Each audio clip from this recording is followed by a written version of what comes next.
샬롬, 주님의 평안을 전합니다. CCC 이디야에서 사역하고 있는 강경규 간사입니다.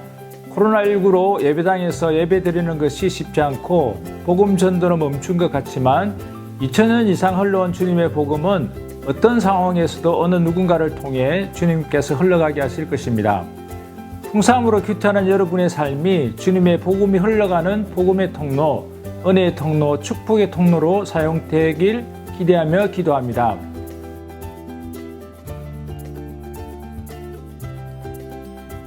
오늘 큐티 말씀은 베드로전서 2장 1절로 10절입니다. 창세기 12장에 보면 하나님께서 아브라함을 택하셔서 여러 민족의 아버지 아브라함이 되게 하시고 아브라함과 이삭과 야곱에게 언약을 맺었습니다. 하나님께서 이스라엘 백성들에게 약속하신 언약을 지키기 위해 400년 이후에 모세를 통해 출애굽시켰습니다. 그리고 출애굽기 19장 6절에 나오는 시내산 언약, 즉 모세 언약을 통해 이스라엘을 제사장 나라가 되게 하셨습니다. 이처럼 제사장이라는 것은 하나님 나라에 있어서 매우 중요한 역할을 합니다.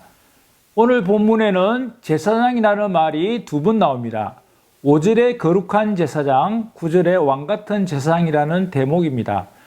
구약시대의 하나님의 백성은 유대인이었습니다. 신약시대에는 유대인이든 이방인이든 예수님을 믿는 모든 사람이 하나님의 백성이고 하나님의 제사장입니다.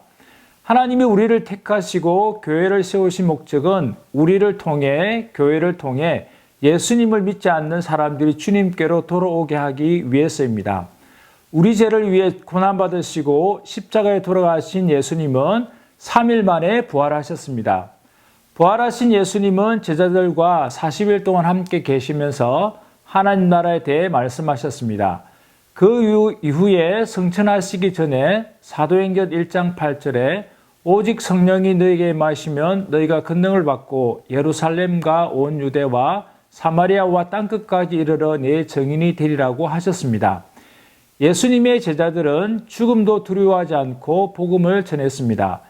예수님을 믿지 않는 사람들은 제자들의 삶을 보고 천하를 어지럽게 하는 사람들이라고 했습니다.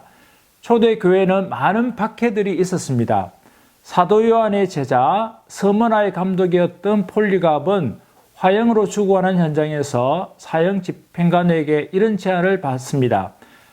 딱 한 번만 예수님을 모른다고 부인하면 살려주겠다. 그러나 그는 86년 동안 살아오면서 예수님은 단 한 번도 나를 모른다고 하지 않았는데 어떻게 내가 예수님을 모른다고 부인할 수 있겠는가라고 하면서 자신의 몸이 불에 타고 죽어가면서도 예수 그리스도를 붙잡고 믿었습니다.